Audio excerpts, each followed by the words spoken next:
오늘은 이제 루터의 대규리 문답 마지막 특별히 십계명 해설 부분을 나누려고 합니다. 루터의 마지막 십계명 해설은 하나님이 주시지 않는 이웃의 것을 탐하는 마음에서 벗어나서 거룩하고 순전한 길을 따를 것을 권하는 내용으로 마치게 됩니다. 사실 이 거룩이라는 말은 말만 들어도 마음이 좀 어렵고 무거워지는 개념입니다. 사실 그러나 거룩은 굉장히 신앙에 있어서는 중요한 개념이고요. 더 나아가 신앙의 가장 기초적인 요소라고까지도 할 수가 있겠습니다. 하나님은 거룩하시지 않은 곳에 역사하실 수 없기 때문에 사실 거룩은 모든 신앙의 전제와 같다라고 할 수가 있습니다. 그렇다면 거룩은 무엇일까요? 보통 구약의 성경 속에서 거룩이라는 개념은 하나님이 계시는 영역 등으로 이해가 되었습니다.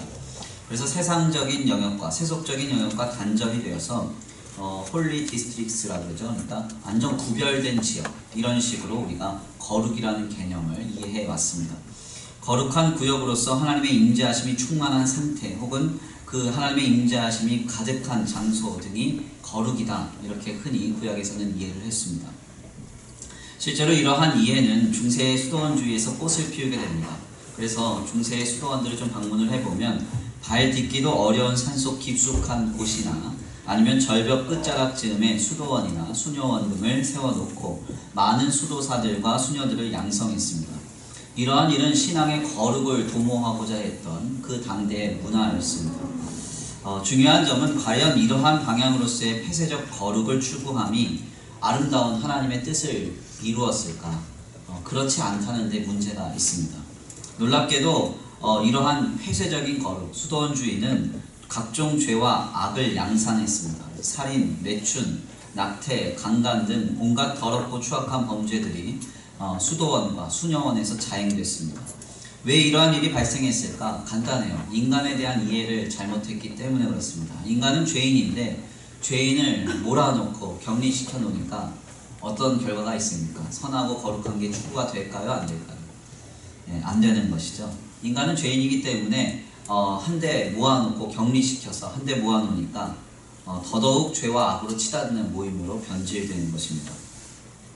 때때로는 어이없는 일로 수도원이 사고를 경험하기도 했었습니다. 대표적인 예를 좀 들여다보면 움베르토 에코라는 사람이 장미의 이름이라는 책을 통해서 소설을 썼습니다. 거기 내용은 수도원에서 벌어지는 연쇄 살인사건에 대해서 다룬 내용인데 왜 그 수도원에 살인사건이 벌어졌는가? 결국은 결론적으로 말씀을 드리면 아리스토텔레스가 쓴 시약이라는 책이 있는데 1편과 2편이 있습니다. 1편은 이제 비극에 대한 내용이고 이제 2편은 희극에 대한 내용인데 이 2편이 이제 웃음은 미학이다라는 주제로 이제 전해집니다. 그런데 수도원에서 웃으면 돼요, 안 돼요? 네, 경건해야죠. 웃음도 절제를 해야 된단 말이에요. 이 책을 숨기려고 하는 그런 이야기들 때문에 결국 이제 살인사건이 벌어집니다. 사실 이제 중세의 수도원을 좀 잘 들여다보면 이러한 일들은 너무나 많이 자행되죠. 말도 안 되는 규정들을 들여다놓고 따르지 않으면 심히 처벌하고 변칙했습니다. 과연 이러한 폐쇄적 거룩에 합당한 것인가? 합당하지 않습니다. 우리 예수님께서 이 땅에 오셔서 우리를 위해서 공생에 감당하시고 우리의 죄와 악을 모두 해결하시기 위해서 십자가에 달려 돌아가실 때에 어떤 일이 벌어지죠? 성소와 지성소를 가로막는 휘장이 갈라집니다. 아멘입니까? 이제는 더 이상 거룩한 장소, 구별된 영역으로서 거룩한 성지는 존재하지 않고 예수 그리스도를 통하여 하나님을 향하는 모든 사람들은 그 자신이 거룩한 성전이 되어서 어디나 거룩을 이루며 살아갈 수 있게 된 것입니다. 그러니까 폐쇄적 거룩은 이미 예수님이 이 땅에 오셔서 십자가에 달려 돌아가시고 하나님의 약속이 성취됨으로 인하여서 이미 끝난 것입니다. 더 이상 우리가 추구해야 할 방향이 아니라는 것이죠. 저는 가끔 주변의 청년 지체들을 향한 이런저런 교회의 말도 안 되는 규율을 듣곤 합니다. 예를 들어서 어떤 교회를 가보면 이런 규정이 있습니다. 청년들은 28세까지 연애 금지, 이런 규정입니다. 그리고 일주일에는 4번 이상 교회에 와야 된다, 이런 규정도 있습니다. 저는 이러한 규정은 정말 없어져야 할 중세의 수도원주의의 유산이라고 생각해요. 28살까지 연애를 금지시키면 결혼을 어떻게 하라는 거예요? 당연히 노처는 노총각들이 많아지죠. 네. 40 돼서 연애시킬 겁니까? 네. 젊을 때 연애해야지. 동의 안 하시네요. 더 나아가서 일주일에 4번씩 교회를 오면은 자신의 미래를 언제 준비하는 겁니까? 저기 대치동이나 뭐 이제 아주 유명한 학원가에 가보면 밤새서 매일 공부하는 애들, 그런 애들 뒤따라가기도 어려운데, 그렇잖아요. 맨날 교회 와가지고 찬양만 부르고 기도하면 어느 날 성적이 올라가면 얼마나 좋겠어요. 근데 그럴 수가 없어요.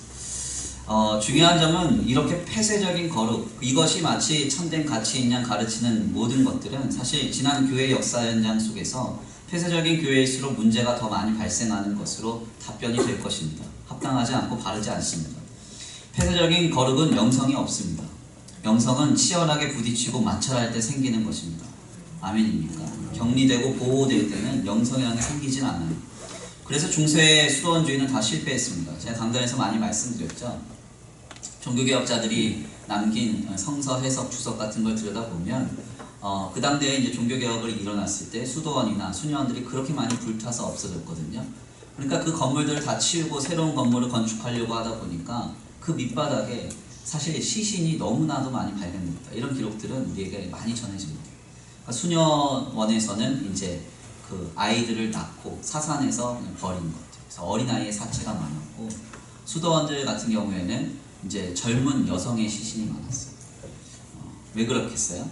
당연하게 이렇게 악화되고 변질되는 것이죠. 진정한 거룩은 늘 현장성, 삶의 현장성을 전제합니다. 굉장히 중요한 개념입니다. 지금 삶의 현장에서 적용되고 발현되며 표명될 때 그것은 거룩으로서 합당한 가치가 있는 것이죠. 그래서 루터는 본 계명, 특별히 10계명의 마지막 계명을 강조하면서 거룩을 이렇게 설명했습니다. 나 자신뿐 아니라 우리의 이웃이 자기 삶의 자리에서 책임 있는 삶을 살게 하는 것, 이것이 하나님이 원하시는 거룩이다. 아멘입니까? 나뿐 아니라 우리의 이웃 모두가 우리의 삶의 자리에서 책임 있는 삶을 살게 하는 것, 이것이 바로 거룩이라는 것입니다. 굉장히 중요한 신앙의 정리입니다. 나와 내 이웃의 삶의 자리에서 신앙인으로서 책임 있는 삶을 살도록 이루어가는 것, 이것이 우리가 추구해야 할 거룩입니다. 이러한 관점에서 지난 수주간 나눈 10계명은 우리에게 굉장히 큰 의미가 있습니다. 사실 저도 이 10계명의 가르침을 루터의 대교리 문답을 통해서 먼저 나누면서 굉장히 마음이 좀 어려웠습니다. 왜냐하면 이 10계명은 신앙인의 도덕법이거든요. 그래서 규율, 삶의 규율과 어떤 삶의 규범들을 명확하게 가르칩니다. 그런데 그 지향점이 너무 높아요. 듣다 보면은 이걸 어떻게 이루라는 것인가, 전하는 저 역시도 의문점이 듭니다. 그러면서 속으로 이런 생각을 하죠. 너는 잘하냐? 그러면 또 그러죠, 속으로. 그러면 안전하게 또 되냐고. 또 전해야 되잖아요. 되게 어려운 겁니다. 그래서 지난 10주간 저희가 이제 10계명을 나눌 때도 굉장히 마음이 어려웠고, 제가 이제 아이들하고 같이 소통하면서 교육하면서도 그런 부분에 있어서 지향점을 잡아가는 것이 굉장히 어려웠습니다. 마지막까지 도전하기가 참 어려운 부분이 바로 이 10계명입니다. 그런데 루터의 소교리 문답 중에서 10계명의 마감글에 기가 막힌 한 가지 내용이 있습니다. 그 전문을 잠깐 읽어드릴 필요가 있어요. 제가 한번 읽어드리겠습니다. 123번 질문인데요. 이런 질문입니다. 우리가 10계명을 다 지킬 수 있습니까? 그런데 여기서 이제 루터가 이렇게 답변합니다. 아니요, 그렇지 않습니다. 우리는 이 계명의 티끌만큼도 지킬 수 없습니다. 그 때문에 우리는 이 계명 앞에서 절망합니다. 하지만 이것이 하나님께서 우리에게 10계명을 주신 이유입니다. 우리 힘으로 할 수 없다는 것을 깨달은 다음 도대체 이 계명을 지킬 수 있는 힘이 어디서 나오는지 고민하도록 만듭니다. 그것을 알아보기 위해 신앙의 선조들이 유산으로 물려준 신앙 고백을 배우고 주님이 가르치신 기도를 배우며 그리스도께서 우리를 어떻게 돕는지 알아보는 것입니다.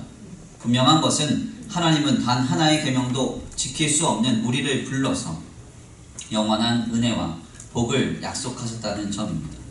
이것이 기쁜 소식인 복음이고 성경이 우리에게 가르치는 하늘의 진리입니다. 아멘입니다. 놀라운 이야기예요. 우리가 지난 10주 동안 나눴던 10계명을 제대로 지킬 수 있는 사람은 저를 포함하여 여기 아무도 없다는 것입니다. 그러나 우리는 도저히 지킬 수 없는 이 계명 앞에서 절망하면서 주님을 찾게 되는 것이죠. 아멘. 그리고 그 주님의 도우심을 따라 살기를 늘 돌아보는 것입니다. 바로 여기에서 이 10계명이 우리에게 주는 신앙의 유익이 있는 것입니다. 루터가 도전하는 거룩은 여기서 분명하게 우리에게 확인됩니다. 우리의 거룩은 우리의 삶의 거룩한 가치와 거룩한 결실, 거룩한 성취를 이루었으므로 우리가 거룩하게 되는 것이 아닙니다. 착각하지 말아야 합니다. 여기 있는 김 목사가 아무리 신실하게 살아도 거룩한 사람 될 수 없습니다. 그리고 거룩한 결과물들을 이룰 수 없습니다. 혹여 이렇다 하더라도 그것은 부족한 것들 뿐입니다. 중요한 점은 늘 십계명에 비추어서 하나님의 말씀에 비추어서 주님의 뜻을 따라가고자 지향하는 것입니다. 몸부림치는 것. 그 지향과 몸부림이 거룩이라는 겁니다. 어떤 결과물이 거룩이 아니라. 아멘입니까? 우리는 하다 보면 안 될 수 있습니다. 예를 들어서 도둑질하지 말라, 이웃의 것을 탐내지 말라, 아니면 하나님 외에 다른 신을 내게 두지 말지니라. 아무리 애를 쓰지만 안 될 수 있습니다. 그러나 몸부림치는 겁니다. 결과는 하나님께 맡기고 우리가 몸부림칠 때 우리는 거룩한 사람들이 되는 것입니다. 사도 바울이 무엇이라고 고백합니까? 내가 이미 얻었다 함도 아니요 온전히 이루었다 함도 아니라 오직 내가 그리스도 예수께 잡힌 바 된 그것을 잡으려고 쫓아가더라. 아멘. 쫓아가는 것입니다. 잡으려고 쫓아가는 것. 이것이 중요합니다. 안 되더라도 쫓아가는 것. 이것이 바로 우리가 추구하는 거룩이고 하나님 안에서 우리 신앙 공동체에 하나님 기뻐하시는 거룩의 모습인 것입니다.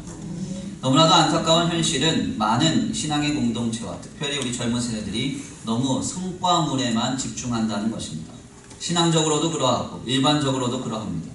그래서 때때로 우리는 너무 이상적인 사람을 만나거나 그 삶을 경험하게 되면 우리는 우리와 너무 다름으로 그들과 위화감을 느낍니다. 저는 그런 분들을 많이 보아왔습니다. 신앙적으로 너무 훌륭한 분들을 만나면 저 사람은 나랑은 좀 다른가 봐. 뭔가 좀 특별한 것 같고 어떻게 저러고 사나 이런 생각이 들죠. 조금 더 나아가서 좀 삐뚤어지게 생각해보면 저 사람은 내 상황 같지 않아서 그래 하면서 그냥 아예 낮게 그들의 신앙과 중심을 치부하는 경향도 있습니다. 또 어떤 이는 세상적으로 제가 보기에 이미 충분한데 특별한 누군가보다 뭔가를 이루지 못했다고 실망하는 분을 보게 됩니다. 예를 들어서 가까운 어떤 지인은 많은 걸 가졌는데요, 영어를 못한다고 실망합니다. 사실 저는 아이들 데리고 해외 막 여기저기 다니다가 입국하다가 이미그레이션 걸려도 영어 못해도 아무렇지도 않거든요. 예, 전라도 말로 안치롱도 아니에요. 그런데 제가 아는 그 지인은 저보다 훨씬 더 잘 나가고 훨씬 더 많은 걸 이루고 훨씬 더 이렇게 많은 성취를 가진 아이예요. 근데 영어를 못해가지고 자괴감이 든다고 그러더라고요, 저한테. 그래서 왜 그럴까? 그런 생각이 좀 들었습니다. 왜 이런 일이 생기는가 하냐면 인간은 자신의 삶의 결과물에 관심을 갖는 그런 본능이 있습니다. 그래서 어떤 결과물이 없으면 실망하고 낙담해요. 그러나 우리가 좀 시선을 좀 돌려보고 우리의 마음을 좀 확장할 필요가 있습니다. 하나님은 우리의 결과물에는 별로 관심이 없으십니다. 왜냐하면 이미 다 이루신 분이시기 때문에. 아멘. 십자가에서 주님이 마지막으로 선포하신 말씀이 무엇입니까? 내가 다 이루었다 그랬잖아요. 다 끝냈다가 아니에요. 피니시가 아닙니다. 컴플리트죠. 완성하셨다는 거예요. 더 이상 이룰 것도 없고 더 이상 주님이 가지실 것도 없어요. 우리의 성과물에 주님은 별로 관심 없습니다. 주님이 진정으로 관심이 있는 것은 무엇인가 하냐면 우리의 삶을 우리가 어떻게 살아가고 있는가, 그 과정이 어떠한가에 주목하고 계시죠. 내 삶이 지금 누군가에게 내세울 만큼 신앙적으로 간증할 것은 없지만 지금 내 삶의 현장에서 치열하게 내가 고민하며 거룩함을 이루려고 살아가고 있다면, 하나님의 뜻을 따라 하나님이 기뻐하시는 모습으로 살아가려고 충분히 노력하고 있다면 눈에 보이는 성과가 없다 하더라도 우리는 그를 거룩한 사람이고 하나님이 기뻐하시는 사람이라 부를 수 있습니다. 지금 내 삶에 남들이 인정할 만한 치적이 없어도 내가 주님의 말씀과 방법대로 충분히 노력하고 쫓아가고 있다면 우리는 지금 하나님의 거룩한 사람으로 하나님을 기쁘시게 하고 있는 것입니다. 문제는 바로 이것입니다. 우리는 과연 삶의 여정 속에서 거룩을 고민하고 있는가 하는 거예요. 고민하고 있는가. 세상에 크고 화려하며 쾌락적인 많은 가치들을 보면서 충분히 우리의 마음이 흔들리고 빼앗길 수 있습니다. 그러나 그 속에서 우리 젊은 세대들 고민하고 있습니까? 고민하고 있다면 우리 청년들은 거룩한 청년들입니다. 남들이 이루고 성취한 것을 보면서 충분히 부러워하고 그것으로 인해서 배아파할 수 있습니다. 그러나 그러한 모든 삶의 여정 속에서 그러한 내면적 상태를 경험하면서 우리 청년들 고민하고 있습니까? 자신의 상태를 하나님 앞에서 고민하고 있나요? 고민하고 있다면 우리는 지금 거룩한 길을 가고 있는 것입니다. 저는 루터의 대교리 문답으로 십계명 강해를 마치면서 우리 청년들과 우리 성도들에게 이런 말을 전하고 싶습니다. 우리 성도님들, 우리 젊은 청년들 이미 충분히 잘하고 계십니다. 다만 좀 더 고민하시면 됩니다. 아멘. 좀 더 고민하세요. 어떤 고민일까요? 거룩한 고민. 거룩한 고민. 무엇이 우리의 삶의 자리에서 소임을 다하고 무엇이 우리의 이웃으로 하여금 삶의 자리에서 책임 있는 삶을 살도록 이루어갈 수 있을지 고민할 수 있는 저와 우리 성도들 모두가 되시기를 간절히 축원합니다. 그때 우리의 삶으로 주님이 거룩의 결실을 이루어 가실 줄 믿습니다. 마지막으로 다시 한번 루터의 소개리 문답 마감글 중에 123번의 질문을 읽고 본 강해를 마치겠습니다. 123번 질문입니다. 우리가 십계명을 다 지킬 수 있습니까? 아니요, 그렇지 않습니다. 우리는 이 계명의 티끌만큼도 지킬 수 없습니다. 그 때문에 우리는 이 계명 앞에서 절망합니다. 하지만 이것이 하나님께서 우리에게 십계명을 주신 이유입니다. 우리의 힘으로 할 수 없다는 것을 깨달은 다음 도대체 이 계명을 지킬 수 있는 힘이 어디서 나오는지 고민하도록 만듭니다. 거룩한 고민 가운데 하나님이 우리의 삶을 통하여서 하나님이 기뻐하시는 거룩을 이루시고 거룩으로 또한 결실할 수 있게 되기를 간절히 축원합니다. 우리 이 시간 귀한 말씀 붙들과 함께 기도 올려드리겠습니다. 주가 일하시네 찬송 올려드리겠습니다. 하나님 그렇습니다. 주님이 우리를 통하여 일하실 줄 믿습니다. 하나님 때때로 하나님의 말씀을 볼 때 신앙의 이상적인 삶을 경험할 때 더 나아가 이 땅에 크고 화려하며 세속적인 삶의 여정을 목도할 때 하나님 우리 때때로 절망합니다. 때때로 우리의 마음이 흔들립니다. 그러나 그 속에서 주님을 바라보고 주님의 말씀을 마음에 깊이 새기고 좀 더 고민하겠습니다. 그러므로 이렇게 치열하게 몸부림치는 우리의 삶이 하나님 안에서의 거룩한 삶이 되고 주님이 놀랍도록 결실하실 수 있도록 우리의 삶을 이룩하겠습니다. 이 시간 결단하시면서 다같이 찬양으로 이 시간 결단하시고 말씀 붙들고 주여 한번 부르시고 기도 올려드리겠습니다. 날이 저물어갈 때 날이 저물어갈 때 힘들어서 버릴 때 그때가 하나님의 때 내 힘으로 안 될 때 내 힘으로 안 될 때 네 손으로 먹을 때 내가 고백해 여호와 다시 한번 고백합니다. 날이 저물어갈 때 날이 저물어갈 때 힘들어서 버릴 때 그때가 하나님의 때 내 힘으로 안 될 때 내 힘으로 안 될 때 네 손으로 걸을 때 내가 고백해 여호와이네 주가 일하시네 주가 일하시네 주가 일하시네 주께 아끼지 않는 자에게 주가 일하시네 주가 일하시네 신뢰하며 얻는 자에게 우리 모인 이곳에 우리 모인 이곳에 주님 함께 계시네 누리네 아버지 은혜 적은 꽃감을 꾸미 적은 꽃감을 꾸미 내 모든 걸 드릴 때 모두 고백해 여호와이네 주가 일하시네 주가 일하시네 주가 일하시네 주께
그렇습니다. 하나님 이 시간 우리의 삶에 거룩을 이뤄가기를 원합니다.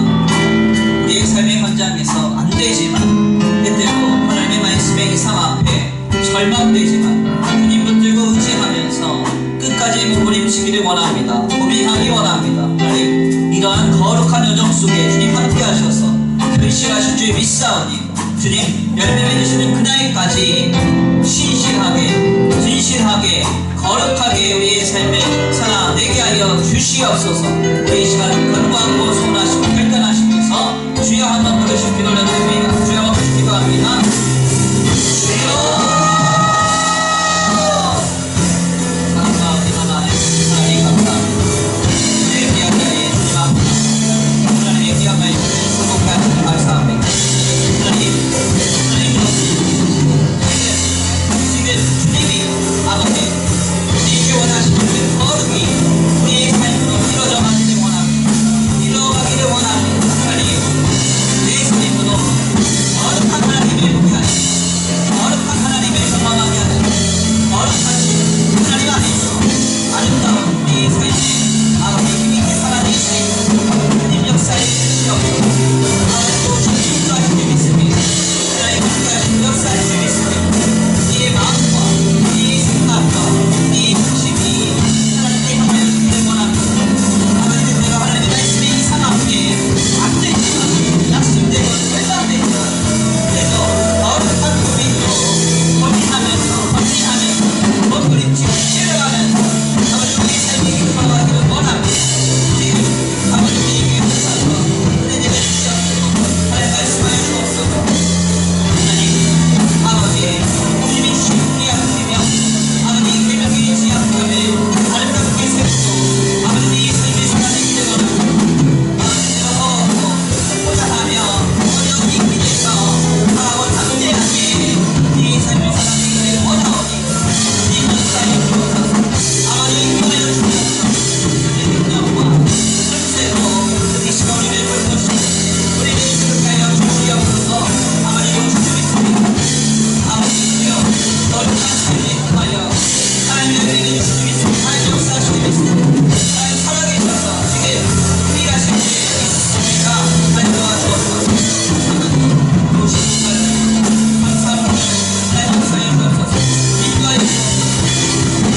주만이 하시네 주만이 하시네 주께 맡기지 않는 자에게 주만이 하시네 주만이 하시네 신뢰하며 걷는 자에게 주만이 하시네 주만이 하시네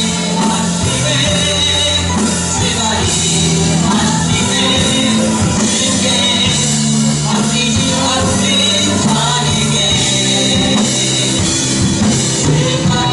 않는 자에게 주만이 하시네 주만이 하시네 신뢰하며 걷는 자에게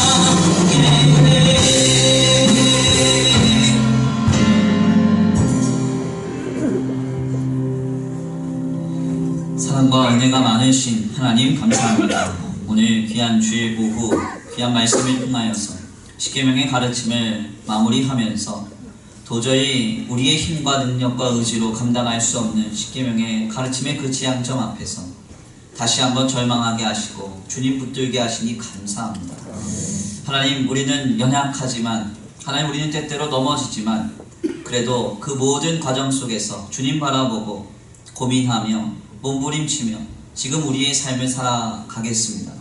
하나님 이 여정을 주님은 거룩한 여정으로 보시고 결국 주님 찾아오셔서 결실하실 줄 믿사오니 지금 하나님 우리의 삶을 아버지 주님이 때가 참에 역사하시기까지 신실하고 진실하며 거룩하게 살아낼 수 있도록 주님 역사하여 주시옵소서.